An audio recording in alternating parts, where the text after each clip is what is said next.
ওখানে?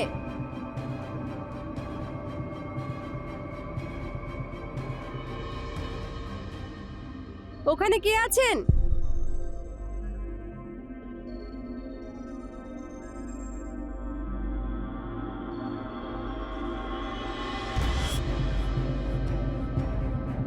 কে ওখানে?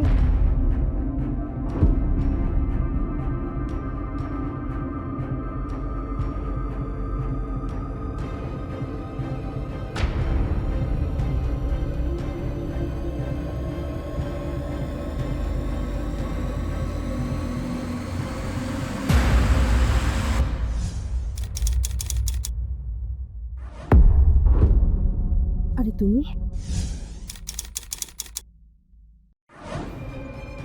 তুমি তো আমাকে ভয় পাইয়ে দিয়েছিলে। কেন?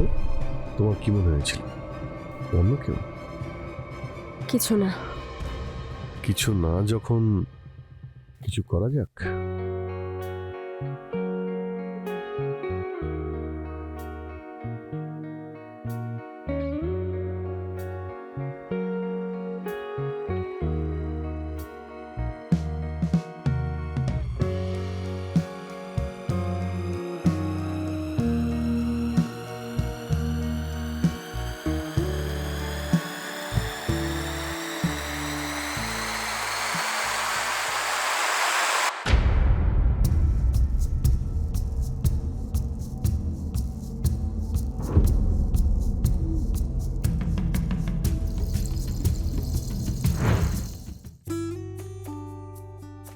আরে এবার তুমি থামো তো। আর কত ভালোবাসবে তুমি? ঠিকই বলেছ, খুব ভালো কথা। তুমি তো এখানে বাপের বাড়িতে খুব ভালোই আছো, আর আমি ওখানে একা। তুমি জানো আমার কি অবস্থা হচ্ছে তোমাকে না দেখে? আচ্ছা, আর যখন আমি ওখানে থাকি তখন তো বারবার জিজ্ঞেস করো বাপের বাড়ি কবে যাবে, আমি তবে একটু শান্তি পাবো, ইত্যাদি ইত্যাদি। আর এটা তো সব স্বামীরাই তাদের স্ত্রীকে বলে থাকে। এই কথাটা এত সিরিয়াস নেওয়ার কি আছে? অ্যাকচুয়ালি ব্যাপারটা হলো যে যখন ভালোবাসার কেউ যখন কাছে না থাকে তখনই তার ভ্যালু বুঝতে পারা যায়। আচ্ছা, তাহলে আমার ভ্যালু বুঝতে পেরেছো? অ্যাবসলিউটলি 100%, একদমই ঠিক। সেই জন্যই তো আমি তোমায় নিতে এসেছি। কিন্তু আমি তো তোমার সাথে যেতে পারবো না। কেন? আরে মা, বাবা আর ভাই গ্রামে গেছে। আমার ঠাকুরদার দাদা আসলে মারা গেছেন, সেই জন্য ওদের যেতে হয়েছে। তো তুমি গেলে না? না, বাড়িতেও তো কাউকে থাকতে হবে। আজকাল কত চুরি হচ্ছে বলো। ঠিক। তাহলে একটা কাজ করি, আমিও এখানে থেকে যাই। যখন তোমার ফ্যামিলিরা আসবে আমরা দুজনেই এখান থেকে চলে যাব। হ্যাঁ, এটা করতে পারো। এবার তোমার খাওয়ার জন্য কিছু একটা বানাই। হ্যাঁ, ঠিক আছে।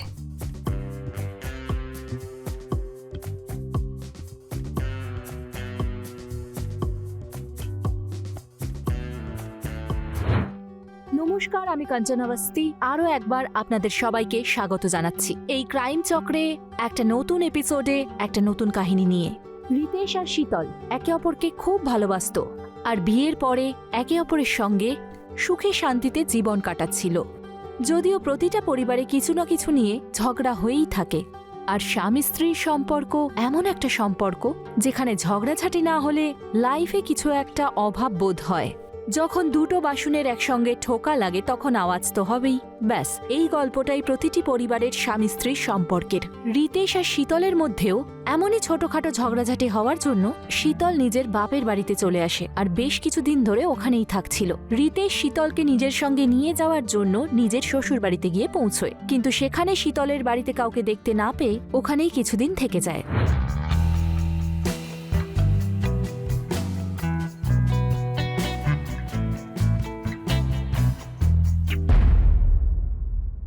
কি হলো? ইচ্ছে করছে না, কিছু ফিলই হচ্ছে না।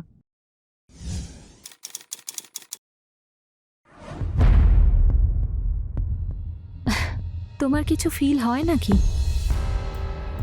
কতদিন হয়ে গেল আমি এক নারীর সুখ পেলাম না, শুধুমাত্র না মরে কোনো মতে বেঁচে আছি। সারাদিন বাড়ির কাজ করব, তোমার সেবা করব, সেই সব কাজ করি যা তোমার ভালো লাগে। তাতে তুমি কোনো দয়া করো না। আমার ওয়াইফ তুমি, আর একজন ওয়াইফকে তার হাজবেন্ডের জন্য এসব করতেই হয়। হ্যাঁ, বউ তোমার, কিন্তু চাকর নই। আর যদি এক নারীকে সবকিছু করতে হয় না, তাহলে একজন পুরুষকেও সবকিছু করতে হয়। আছে তোমার সেই পৌরুষত্ব? পুরুষ কোথাকার? রেখা, একটু বেশি বলছো তুমি। এর পরিণতি কিন্তু ভালো হবে না। পরিণতি? কিসের পরিণতি? কি করবে কি তুমি? যেটা করা উচিত সেটা তো তোমার দ্বারা হয় না। বড় এলো আমাকে পরিণতির ভয় দেখাতে। বাইরে গিয়ে না অন্য কারোর সঙ্গে চক্কর চালাবো, তখন পড়ে থেকো তুমি এরকম চুপচাপ বিছানার ওপর, আর খেতে থেকো আমার হাতের তৈরি রুটি আর তরকারি। দেখো, তুমি যেটা ভাবছো সেটা কিন্তু নয়। নপুংসক নই আমি, আমার ইচ্ছে করছে না। আরে, কোন ডাক্তারকে গিয়ে দেখাও, তোমার মধ্যে দুর্বলতা আছে। কতদিন হয়ে গেল আমাদের বিয়ে হয়েছে? আমাকে বিয়ে করে তুমি আমায় কি সুখ দিয়েছো একবার ভাবো। বড় এলেন, হাট!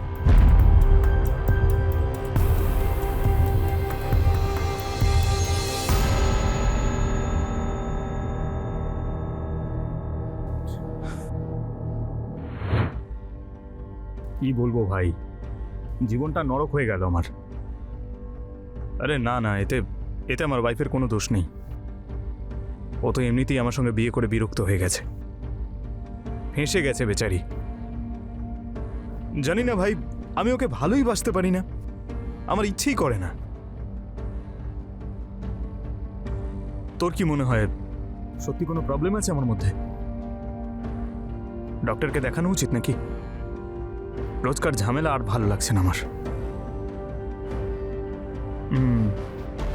আরে ভয় লাগে ভাই, ও যদি বাইরে কোথাও চক্কর চালায় তাহলে তো আমি আর কাউকে মুখই দেখাতে পারবো না সমাজে। কখনো কখনো মনে হয় সবকিছু ছেড়ে দিয়ে কোথাও পালিয়ে যাই, বা সুইসাইড করে নি।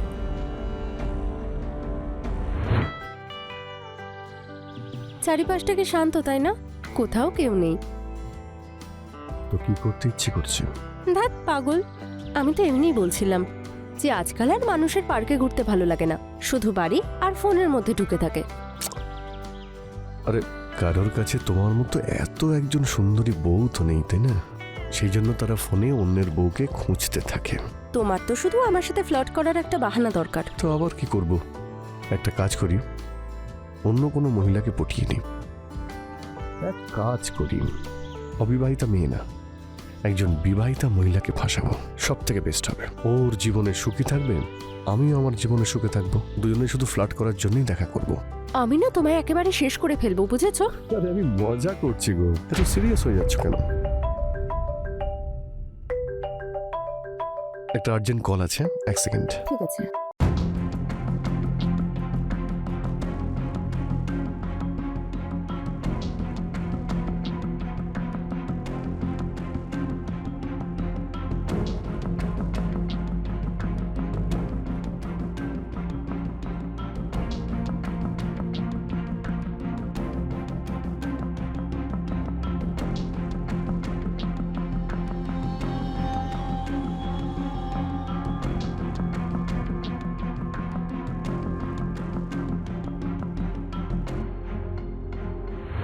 রেখা আর প্রেমল এমন এক স্বামী স্ত্রী ছিল যাদের সম্পর্ক প্রত্যেকদিন পরীক্ষার সম্মুখীন হতো।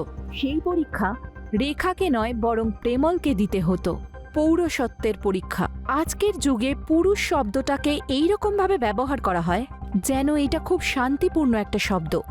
প্রেমল রেখাকে বিয়ে করার পর সেই সুখ দিতে পারছিল না যা প্রত্যেক পুরুষ এক নারীকে দিয়ে থাকে, শারীরিক সুখ। এই জন্য দুজনের সম্পর্কে খুব তিক্ততা ছিল। প্রেমালের মধ্যে কি কোনো শারীরিক দুর্বলতা ছিল, নাকি ও রেখার প্রতি আকৃষ্ট হতো না? সে যাই হোক না কেন, বেশিরভাগ সম্পর্কেই একজন আশা নিয়ে বসে থাকে আর আরেকজন খুবই প্রেশারের মধ্যে থাকে, আর এই প্রেশারের জন্যই জীবনের বাঁচার ইচ্ছে অতটা থাকে না। আর এমনই প্রেমলের সঙ্গে ঘটেছিল।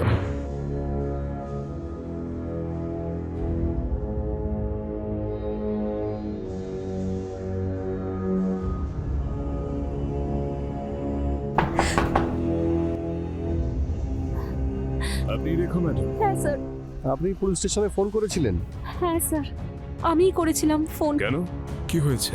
স্যার, আমার হাজবেন্ড প্রেমল বিগত 3 দিন ধরে নিখোঁজ, আর ওর ফোনটাও বন্ধ বলছে। ও কখনো এরকম না বলে কোথাও যায় না। আপনি ওনার বন্ধুদের কাছে খোঁজ নিয়ে দেখেছেন? স্যার, এমনিতে ওর কোনো বিশেষ বন্ধু তো নেই। একজন আছে, তাও সে শহরের বাইরে থাকেন। আর আমি ওনাকেও জিজ্ঞেস করেছি, কিন্তু উনিও কিছু জানেন না। আর আমি ওর অফিসেও ফোন করেছিলাম, তখন জানতে পারলাম যে ও 3 দিন ধরে অফিসে যায়নি। এই পরিমলবাবুর মিসিং কমপ্লেন লেখো আর ওনার ছবিগুলো সব আশেপাশে থানায় সার্কুলেট করিয়ে দাও। Okay sir. রেখা ম্যাডাম, আমাদেরকে একবার বাড়ি সার্চ করতে হবে, স্পেশালি পরিমলবাবুর রুমে হ্যাঁ স্যার। সার্চ করো। আচ্ছা স্যার। রেখা ম্যাডাম, উনি কি কোনো বিষয় নিয়ে সমস্যায় ছিলেন বা কারোর সঙ্গে কোনো রকম শত্রুতা? না স্যার, সেরকম তো কিছুই ছিল না। আপনি আমাদেরকে পরিমলবাবুর ছবি দিতে পারবেন প্লিজ?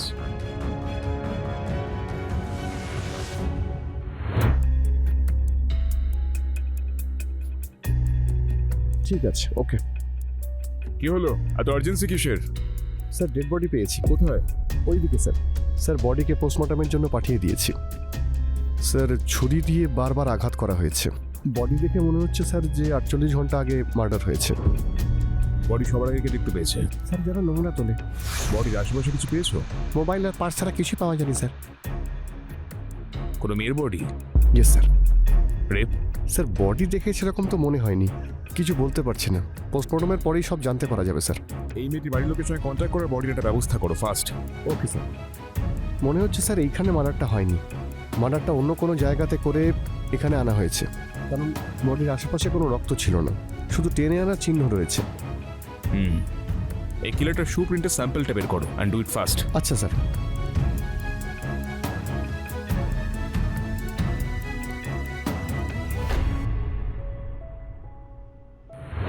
একদিকে প্রেমল 3 দিন ধরে বাড়ি থেকে নিখোঁজ ছিল।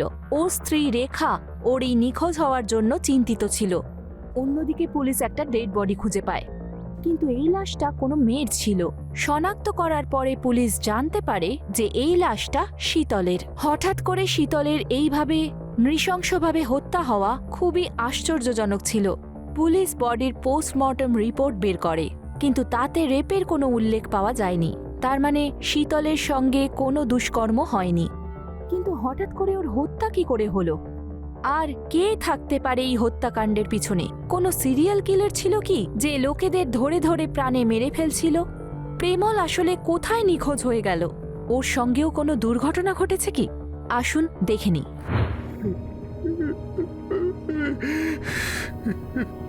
রিতেশ বাবু, নিজেকে সামলান। স্যার, স্যার, এরকম ভাবে কেউ কি করে খুন করতে পারে? কি কারণ হতে পারে? শীতল দেবী এখানে কতদিন ধরে আছেন? উনি কিছুদিন আগে এখানে এসেছিলেন। আসলে এই বাড়িটা ওনার প্যারেন্টসের। ওনারা কোনো কারণে গ্রামে গিয়েছিলেন, আমি ওকে এখান থেকে নিতে এসেছিলাম, কিন্তু এখন মনে হচ্ছে স্যার আমি কোনোদিন নিয়ে যেতে পারবো না ওকে। এই শীতল ম্যাডামের কারোর সঙ্গে কোনো শত্রুতা বা কোনো সমস্যা যার রেজাল্টটা হচ্ছে এই মার্ডার? না স্যার, আমার তো তা মনে হয় না, কারণ যদি কিছু থাকতো তাহলে শীতল অবশ্যই আমাকে বলতো। তো ওনার পরিবারের সঙ্গে কারোর কোনো শত্রুতা বা ঝগড়া তার কোনো আইডিয়া নেই স্যার। ওর বাড়ির লোকেদের আমি ইনফর্ম করে দিয়েছি, ওনারা যে কোনো সময় এখানে চলে আসবেন, আপনি ওনাদের জিজ্ঞেস করে নেবেন। রিতেশ বাবু, আমাদের কি বাড়িটা সার্চ করতে হবে? স্যার। রোহন। স্যার। রিতেশ বাবু, যদি আপনার কোনো কিছু মনে পড়ে আমাদেরকে জানাবেন, যাতে আমরা শীতলের কিলার অবধি পৌঁছতে পারি। হ্যাঁ স্যার।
যখন পুলিশ শীতলের মার্ডারের তদন্ত শুরু করলো, প্রথমে পুলিশের হাতে কোনো প্রমাণই আসেনি, না কোনো শত্রুতা, না কোনো রাগারাগির অ্যাঙ্গেল, আর না কোনো এমন ব্যক্তি যার ওপর সন্দেহ করা যেতে পারে, যা পুলিশের তদন্তকে এগিয়ে নিয়ে যেতে পারে। পুলিশও এক মুহূর্তের জন্য এই কেসটাকে আননোন কিলার কেস ভেবেছিল।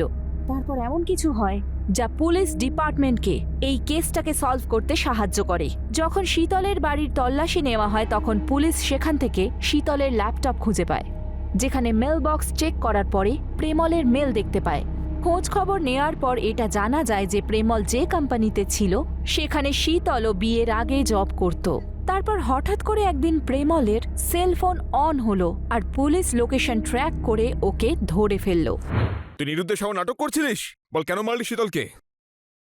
ফোন করে তুই নিরুদ্দেশ হয়ে গেছিলি? আরে নিজের স্ত্রীর কথা তো একবার ভাবতে পারতি। বেচারি কত টেনশনে ছিল। বল, শীতলকে কেন খুন করলি? স্যার, আমি শীতলকে মারিনি স্যার। তুই আর বাঁচবি না। আমরা তোর প্রত্যেকটা মেল পড়েছি যেগুলো তুই শীতলকে পাঠিয়েছিলি, যে তুই কিভাবে ওকে ভালোবাসা জালে ফাঁসিয়ে নোংরা কাজ করতে চেয়েছিলি। বল।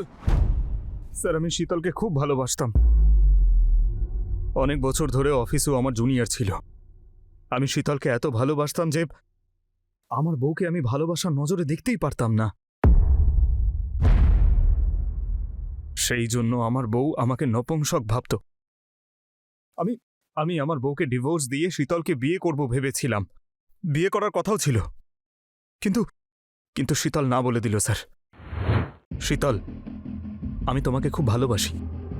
আমি আমার বউকে ছেড়ে দেব। তুমি প্লিজ আমাকে বিয়ে করো। দেখুন স্যার, আপনি লিমিট ক্রস করছেন।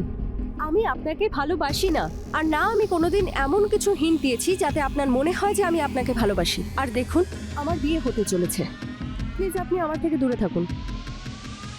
শীতল,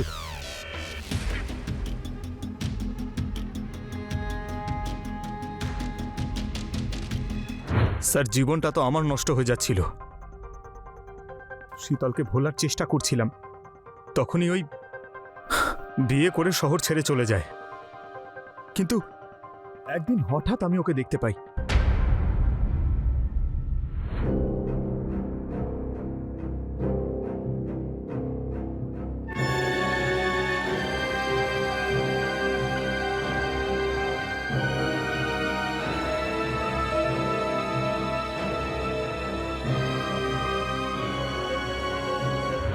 আমি না তোমাকে প্রাণে মেরে ফেলবো যদি এরকম কিছু করো। আরে আমি মজা করছিলাম, তুমি এত সিরিয়াসলি নিয়েছো? আমি ফোনটা নিয়ে এক্ষুনি আসছি।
আমি ওকে ভোলার সম্পূর্ণ চেষ্টা করেছি স্যার, কিন্তু ওকে আমি ভুলতেই পারছিলাম না। তারপর আমি ওকে ওর স্বামীর সঙ্গে সহবাস করতে দেখিনি, তাই আমার রক্ত মাথায় উঠে যায় আর আমি ওকে মেরে ফেলি। কেমন লোক তুই, যে নিজের বউয়ের ব্যাপারে একবারও ভাবলি না? একতরফা ভালোবাসা, চাহিদা যা তোর মনে ছিল, তাতে কত জীবন নষ্ট হলো। এবার বাকি জীবনটা জেলে কাটাবি।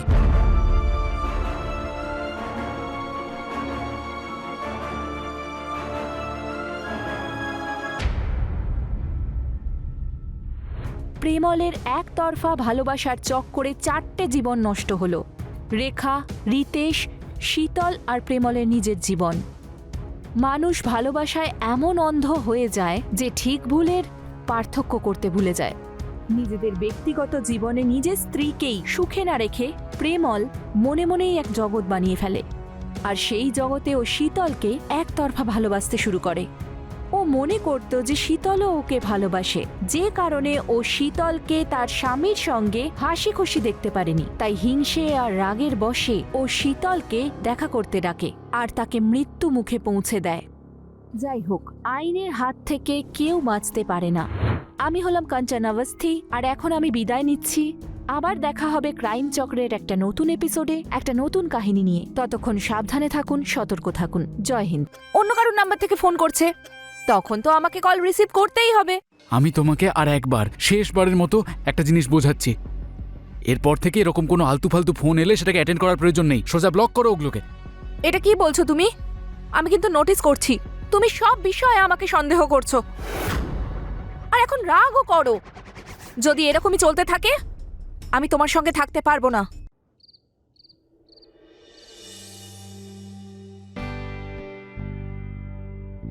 হ্যাঁ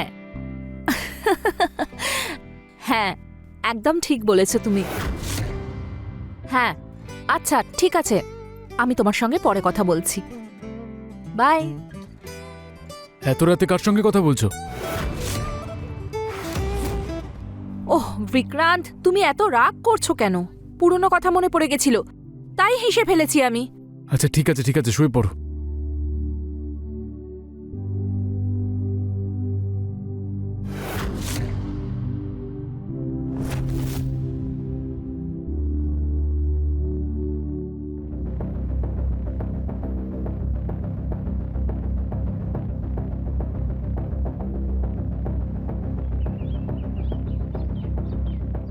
অঞ্জলি, অঞ্জলি, আমার ব্যাগটা।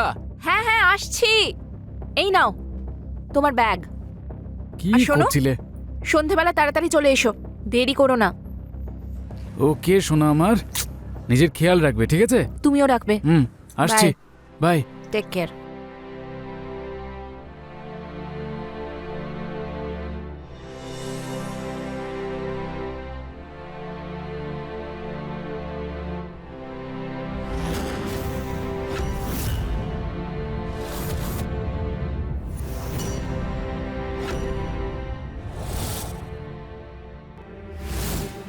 আরে এ কি তুমি? তুমি ফিরে এলে? ফিরে এলাম মানে? কাউকে ডাকার প্ল্যান করছিলে?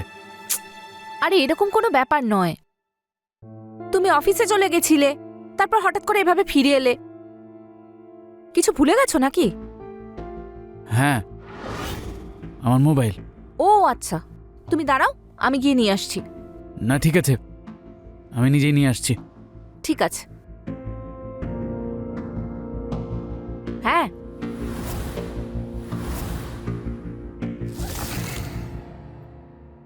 ঠিক আছে।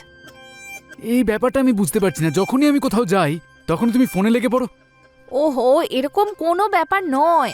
দেখো না, একটা নতুন নাম্বার থেকে ফোন এলো, হতে পারে কোনো রং নাম্বার। তো কে বলেছে সমস্ত রং নাম্বার তোমাকে অ্যাটেন্ড করতেই হবে?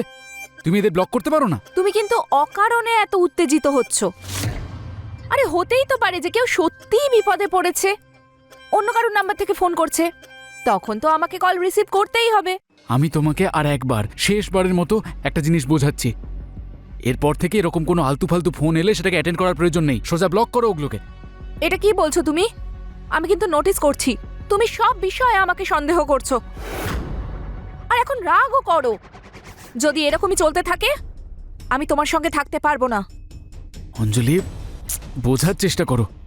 দেখো, আমার তো তোমার জন্য চিন্তা হয়, তাই আমি তোমাকে বাধা দিই। দেখো, এরকম আলতু ফালতু কল যখন তুমি অ্যাটেন্ড করো তখন আমি ইনসিকিওর হয়ে যাই। আমার খালি মনে হয় যে তুমি কোনো বিপদে না পড়ে যাও।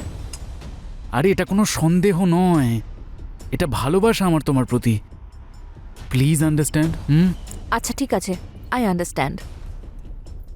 আচ্ছা শোনো, এখন দেরি হচ্ছে না অফিসে যেতে? যাও। সত্যি কথা বলতে আজ না অফিস যেতে ইচ্ছে করছে না। আচ্ছা আজ ছুটি নিয়ে নি। ঠিক আছে।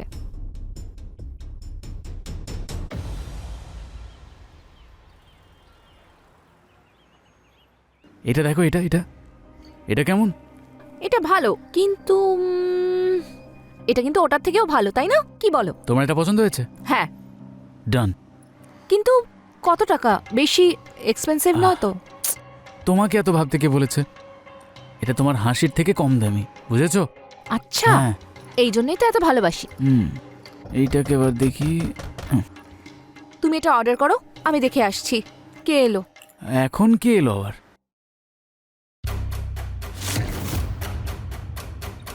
হ্যাঁ বলুন। ম্যাম এই অ্যাড্রেসটা কোথায় বলতে পারবেন? আচ্ছা, এই অ্যাড্রেস? হ্যাঁ। আপনি একটা কাজ করুন। এতক্ষণ কার সঙ্গে কথা বলছো? ঠিক আছে, ঠিক আছে, thank you madam. Thank you, thank you. কে ছিল?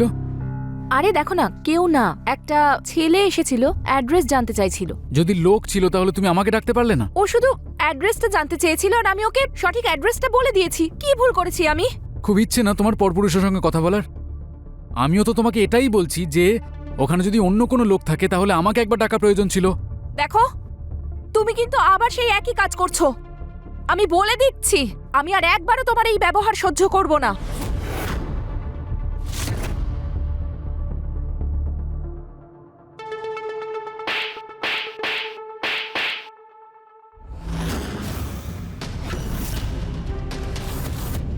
আমার সঙ্গে মুখে মুখে তর্ক করবে না। বউ হও, বউয়ের মতো থাকবে, আর যেটা বলেছি সেটা মাথায় রাখবে, এর বেশি কিছু নয়।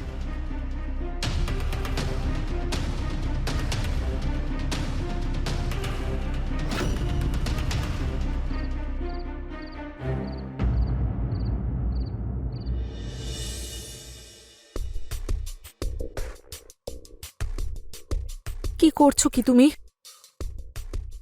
কেন, কি হয়েছে? আর ভালো লাগছে না আমাকে? অন্য কাউকে পেয়ে গেছো নাকি? সেরকম কোনো ব্যাপার নয়, শুধু আমার ঘুম পাচ্ছে। ভালো করে শোনো, বউ হও তুমি আমার। যদি ভালোই ভালো শোনো তাহলে খুব ভালো। আমার হাতে ব্যথা করছে, নাহলে- হাতটা ছাড়ো। আমি কিন্তু জবরদস্তি করতে পারি। আরে কি করছো কি? ছাড়ো আমাকে। বিক্রান্ত, কি করছো কি? ছেড়ে দাও।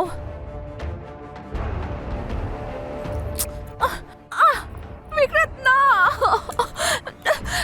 না।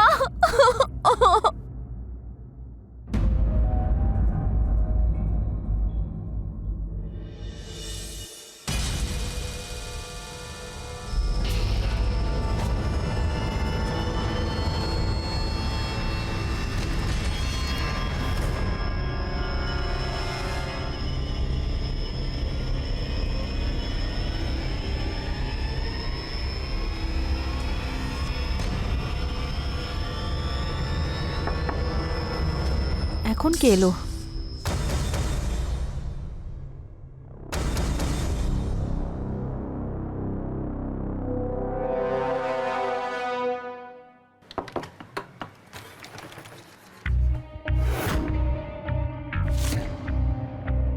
হ্যাঁ বলুন। হাই, আমার নাম অমিত। আমি আপনার প্রতিবেশী হই। আসলে আমি আজকেই শিফট হয়েছি। ও আচ্ছা, এক বোতল জল পাওয়া যাবে কি? হ্যাঁ নিশ্চয়ই। আপনি দাঁড়ান, আমি নিয়ে আসছি। ঠিক আছে। হ্যাঁ। Thank you so much ma'am. Welcome.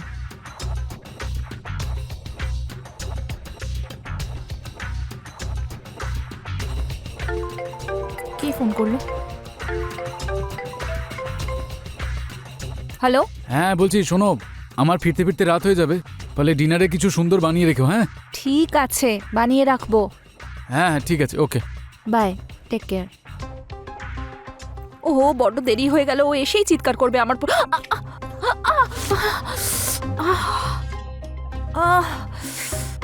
পাটা গেল। আরে এটা কি হলো? আপনি ঠিক আছেন তো? হ্যাঁ, ওই পড়ে গেছি। আসুন আমি আপনাকে হেল্প করছি।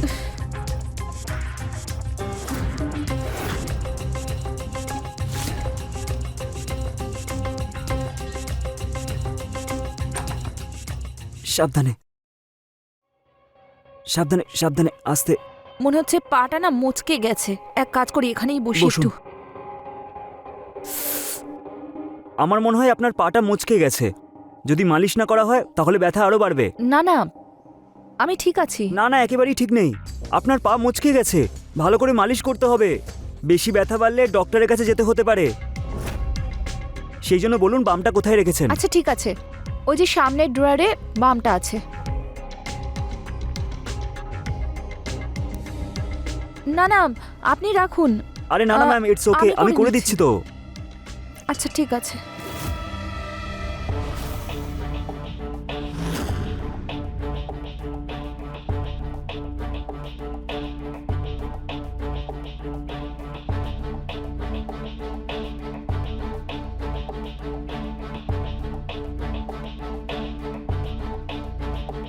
তাহলে এবার বলুন ম্যাম, আপনার এখন কেমন লাগছে? আগের থেকে অনেকটা বেটার লাগছে, আর ব্যথাটাও কমেছে। বাই দ্য ওয়ে, আমার নাম ম্যাম নয়, অঞ্জলি। আর আমার নাম অমিত। নামটা ভালো, অমিত।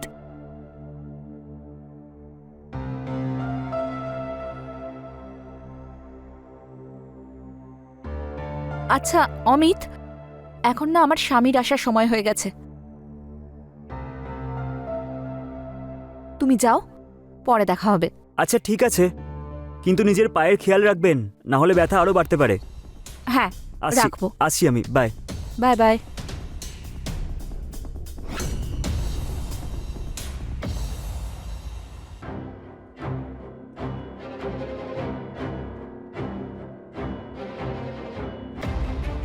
এই ছেলেটা খুব ভালো, সে যেই হোক।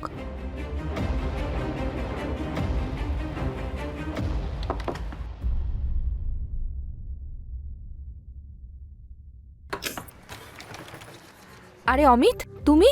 হ্যাঁ, হ্যালো, আপনি কেমন আছেন? আর আপনার পা কেমন আছে? আমি ভালো আছি, আর পাও আগে থেকে ভালো আছে। আচ্ছা, ওই আমি কফি বানাতেই যাচ্ছিলাম, আচ্ছা, দেখলাম চিনি তো শেষ হয়ে গেছে। ভাবলাম প্রতিবেশী থেকে একটু সাহায্য নিই। অল্প চিনি পাওয়া যাবে? একদম পাওয়া যাবে। আচ্ছা শোনো, আমিও আমার জন্য কফি বানাতে যাচ্ছিলাম, হুম, তাহলে তুমিও খাবে? এতে আবার আপত্তি কিসের? ঠিক আছে, এই বাহানায় আপনার হাতে কফিটাই খাওয়া যাক। তুমি ভিতরে বসো, আমি কফি বানাচ্ছি। ঠিক আছে।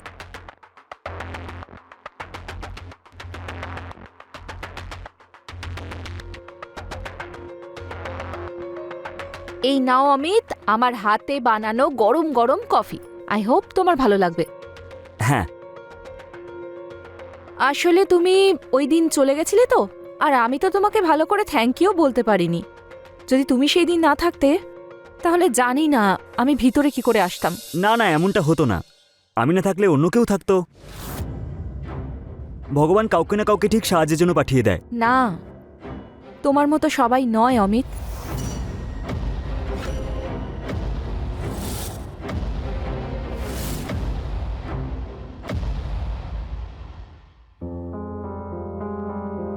ম্যাডাম, কফিটা খুব সুন্দর হয়েছে। আপনি কফিটা কি ভালো বানান নাকি খাবারটাও ভালো বানান? সে তো তুমি যখন আমার রান্না করা খাবার খাবে তখনই বুঝতে পারবে। তাহলে খাওয়াবেন আপনার হাতের খাবার? খুবই তাড়াতাড়ি, কিন্তু তোমায় একটু অপেক্ষা করতে হবে। ঠিক আছে।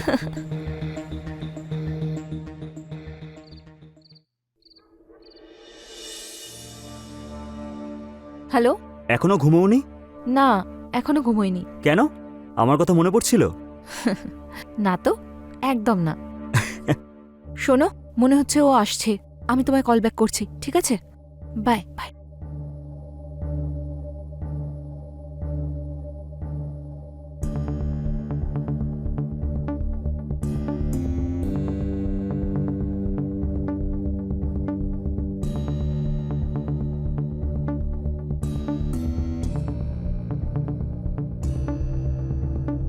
অঞ্জলি, অঞ্জলি ঘুমিয়ে গেলে?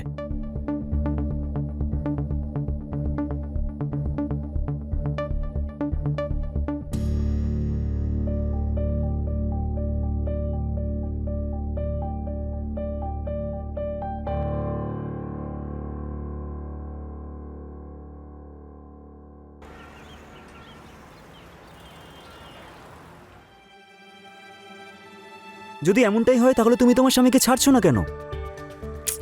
এভাবে কিভাবে ছেড়ে দেবো অমিত? আমি বিয়ে করেছি ওকে। বুঝতে পারছি। আর তুমি কি জানো, যদি আমি নিজে থেকে ওকে ছেড়েও দিই, কিন্তু ও না আমায় কখনো ছাড়বে না। হুম,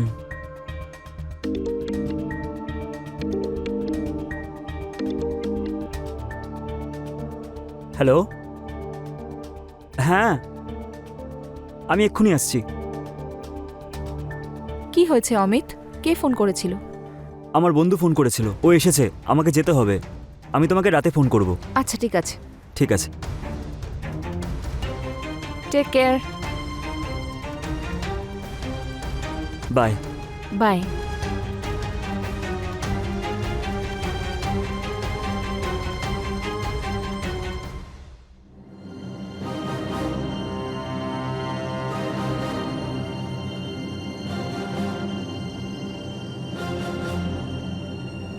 অঞ্জলির ফোন।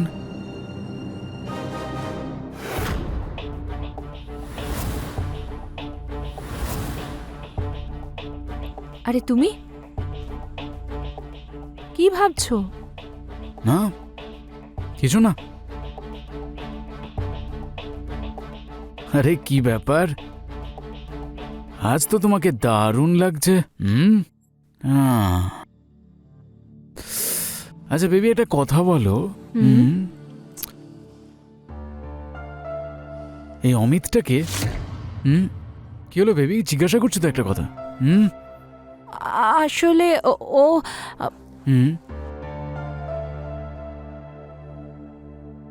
দেখো তুমি ভয় পেও না। ভুল হয়ে যায়, সবাই করে। আরে আমিও করেছি।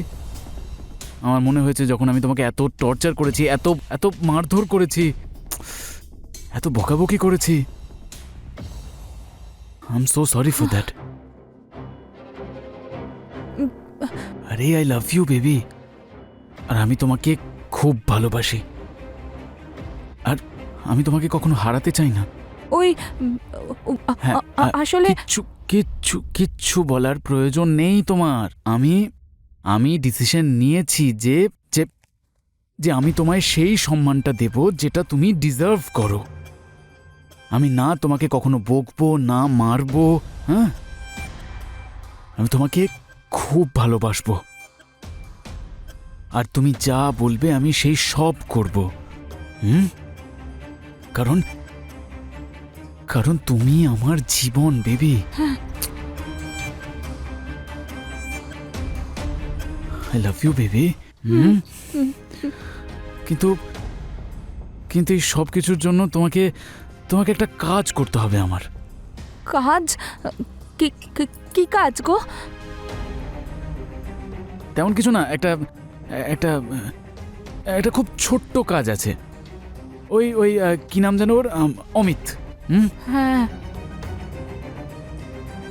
তুমি ওকে মেরে দাও। না সে কি, এটা তুমি কি বলছো?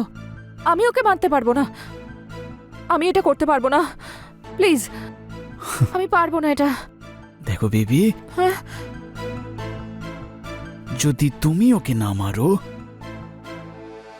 তাহলে আমি তোমাকে মেরে ফেলবো। আর ওই অমিতকে তো মরতেই হবে। এবার এবার তুমি ডিসাইড করবে যে শুধু অমিত মরবে নাকি তোমরা দুজনে মরবে। আর আমিও জানি যে আমার বেবি আমাকে খুব ভালোবাসে। এটা তো খুব ছোট্ট কাজ, তাই না? তুমি করে ফেলবে তো? আই লাভ ইউ সোনা। আমি তোমাকে হারাতে পারবো না baby. And you also love me. You love me, না? Yes, I love you. আমি জানি তুমি এটা করতে পারবে।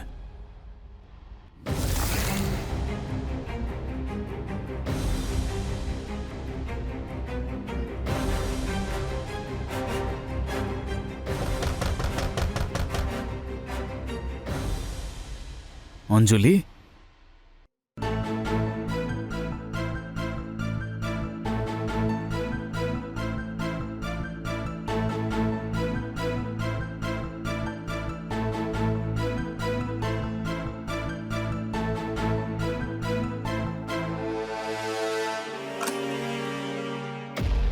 হ্যালো অঞ্জলি, কেমন আছো?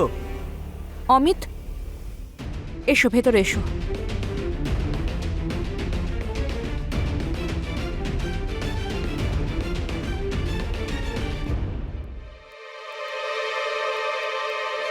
High hi, Shubho, Amit.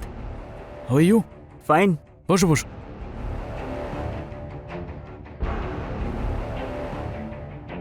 সমিত, আমার বউয়ের মুখে তোমার অনেক প্রশংসা শুনেছি আমি। আচ্ছা, ফলে আমি ভাবলাম যে আজ একসঙ্গে খাবার খেলে কেমন হয়। ও দারুণ খাবার বানায়, ট্রাই করবে? হ্যাঁ নিশ্চয়ই। যাও। আরে ও ওয়েট করছে আর, যাও।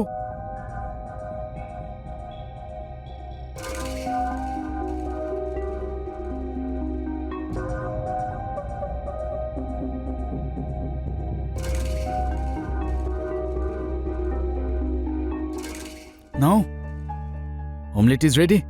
ইয়া। আরে হ্যাঁ, ঠিক আছে ঠিক আছে, ধরে ফেলেছি। প্লিজ।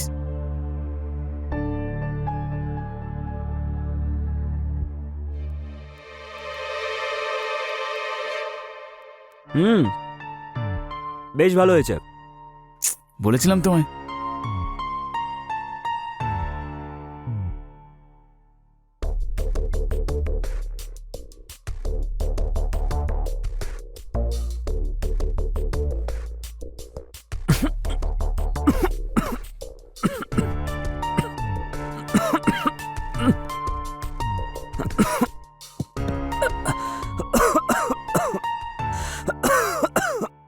আমার বউয়ের সঙ্গে প্রেম করছিলি তুই? এবারে প্রেম লীলা ওপরে গিয়ে চালাবি।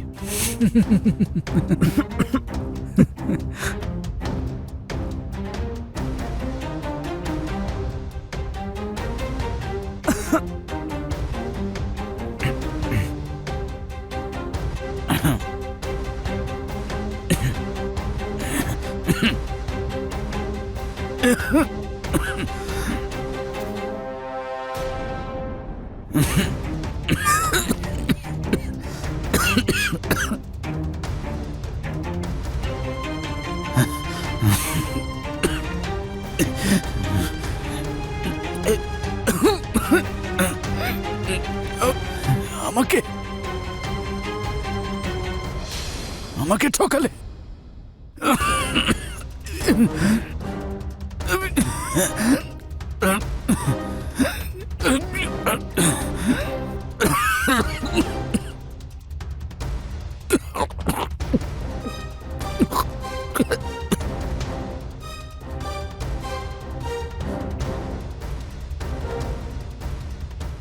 এটা কি করলে অঞ্জলি তুমি?